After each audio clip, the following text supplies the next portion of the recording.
Hello, this is Cat Fan Comics Man. I was recently challenged by Philtastic's Comics and Art to show my top 10 first appearances from my comic collection. Well, first, to let everyone know, I only started collecting comics about a year ago. I had a collection I started at 8 or 9, but they were all lost in a house fire years ago. It depressed me, so I gave up. But after collecting statues, action figures, hot toys, and other stuff, I realized I was missing the comics. So here I am. Now, I'm warning you, my choices are going to be a bit all over the place, just like my mind. I do not hide the fact that I am bipolar with a major panic disorder. So when my mind starts moving, I never know where it's going to take me. But I sat down, did this all in one sitting, from recording to editing to completing, all in one setting. So here we go. Now, right off the bat, there was a comic I wanted to use more than one first appearance from. And actually, I found a cheat a way around it. Because, well, you'll see as we go along. Now, we'll start off with number 1.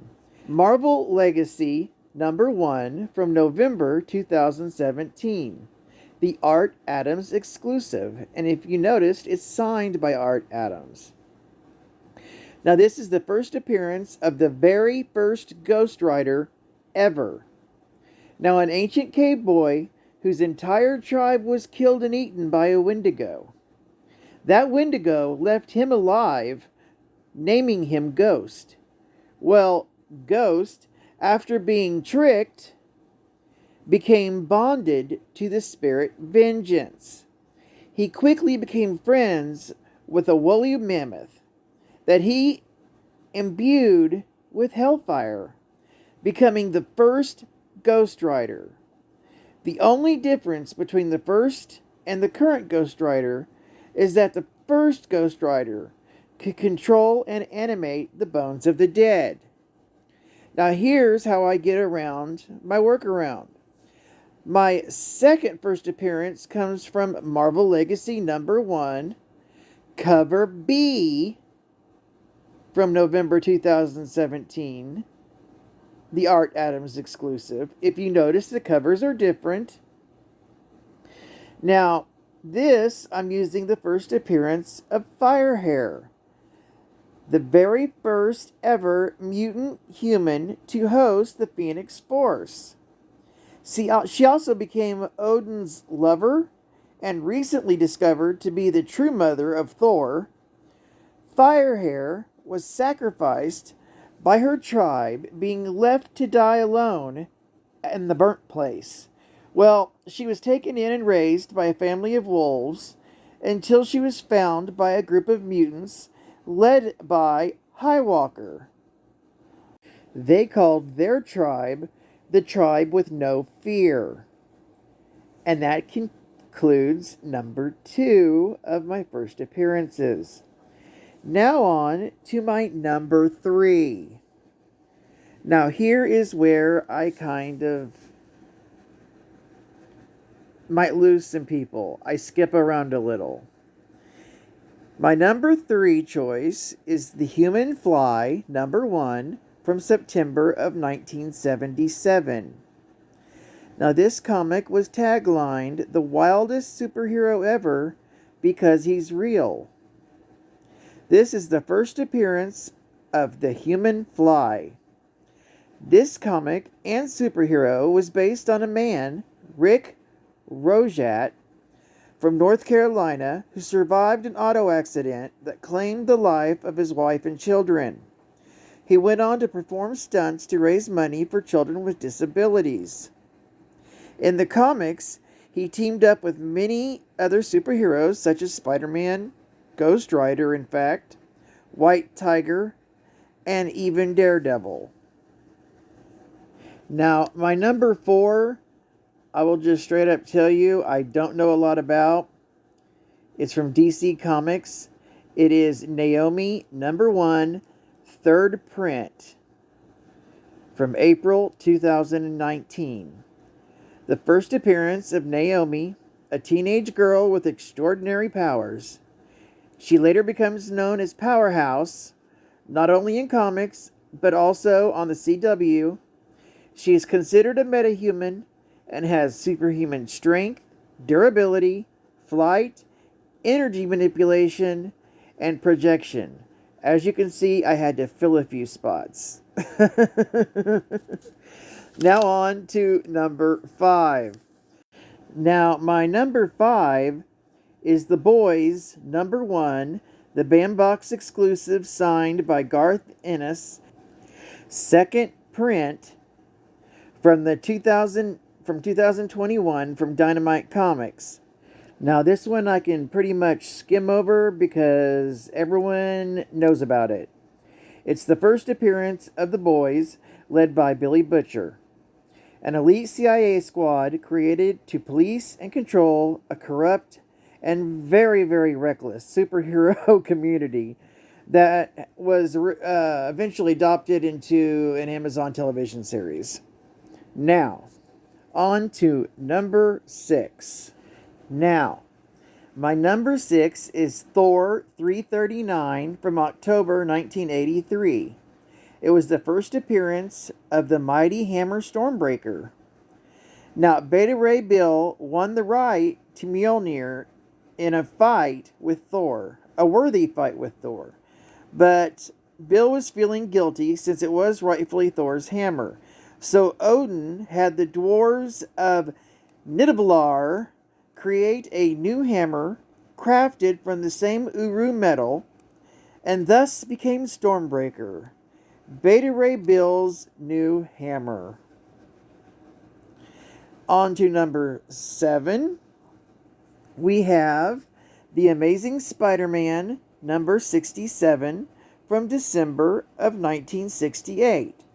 This is the first appearance of Randy Robertson, a fellow student and friend of Peter Parker's, whose dad was the city editor at the Daily Bugle. He wanted to become a social worker and was affiliated with both Feast and Youth Outreach Unlimited until recent unknown directions of the character. Now, number 8 is a new one. Everyone knows X-Men number 4 from January of 1992 for its first appearance of Omega Red. But it's also the first appearance of carbonadium, a radioactive metal vastly stronger than steel, but more malleable and cheaper than adamantium. It was less durable, but almost as indestructible, and created by the USSR. Omega Red used carbonadium coils to transmit his ability to drain life energies. It was highly radioactive and slowed mutant healing abilities like Wolverine's. It's most notably found in Omega Red's coils, but it is also in Doc Ock's tentacles and is found in Moon Knight's suit and in Deadpool's katanas to slow healing ability in other mutants. Now, I told you this was going to be all over the place. The next first appearance is the Comet. Number 9 is the Comet #1 from July of 1991. Rob Connor's mind gets accidentally transferred into the body of an alien that was researching the Earth. He could manipulate photonic energy to fire blasts of force, heat, blinding light, and laser beams. He could fly at supersonic speeds, leaving a red trail, getting the name the Comet. He could generate a halo of light that deflected most physical attacks. He could also shapeshift at will and was stronger than an actual human. He teamed up with Black Hood for a while, but after becoming, well, how do we say, angered and accidentally irradiated a whole city, the Black Hood was forced to kill him. Now, finally, number 10. From Marvel Voices Pride number 1, June 2021, I chose the first appearance of Somnus, whose real name was Carl Valentino. Now, he is a mutant recently resurrected from Daken's past, literally, Daken being the son of Wolverine. Years ago, due to powers of Somnus, Daken dreamed in one night he spent an entire life with Somnus, or Carl. When they awoke the next morning, Carl disappeared, but Daken never forgot and had him resurrected by the Five on Krakoa.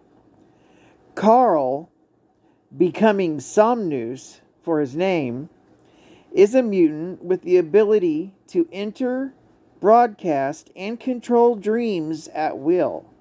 He can even enter his enemies' minds and render them unconscious.